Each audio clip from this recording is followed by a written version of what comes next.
લઈને આવ્યા છો અને એસપી કચેરી ખાતે શું અહીંયા ધરણા આપવામાં આવી? આજે ખૂબ જ અમારા ઠાકોર સમાજના આગેવાન સમી તાલુકામાંથી ઘણા આગેવાનો કલેક્ટર સાહેબની કચેરીએ આવ્યા. કલેક્ટર સાહેબને પણ આવેદનપત્ર આપ્યું કે ભાઈ અમારા વિસ્તારમાં જે ખરેખર દારૂની બદી છે અને એ ખૂબ જ હાનિકારક છે. ઠાકોર સમાજના નાના નાના યુવાનો એ મરણ પામે છે અને અમારી દીકરીઓ વિધવા થાય એના માટે એમણે ચિંતા કરીને કલેક્ટર સાહેબને આવેદનપત્ર આપીને અહીંયા એસપી કચેરીએ આજે લગભગ 50થી 60 આગેવાનો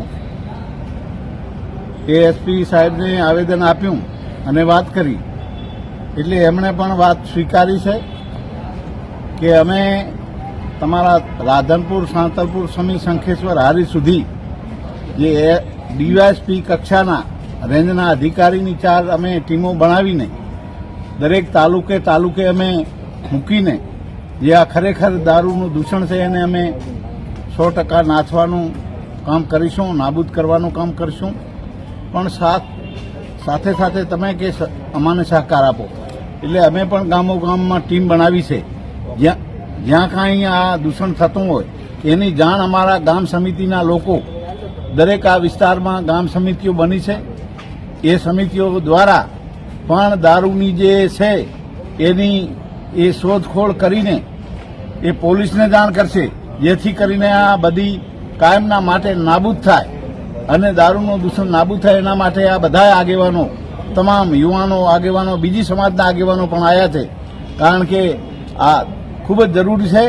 અને આ બધા જાણો છો કે ઓગળ વિસ્તારમાં જ્યારે બંધારણ ઠાકોર સમાજનું બન્યું, એ 3 જિલ્લા એટલે ઉત્તર ગુજરાતનું આખું બંધારણ બન્યું, ત્યારથી આ ઠાકોર સમાજ ગામડે ગામડે જાગૃત થઈ ગયો છે અને દારૂ બંધ કરાવવા સ્વયંભૂ જનતા રેડ પાડીને ઘણા ગામોમાં દારૂ બંધ કરાવ્યા છે અને એ સિલસિલો ચાલુ રહેવાનો છે.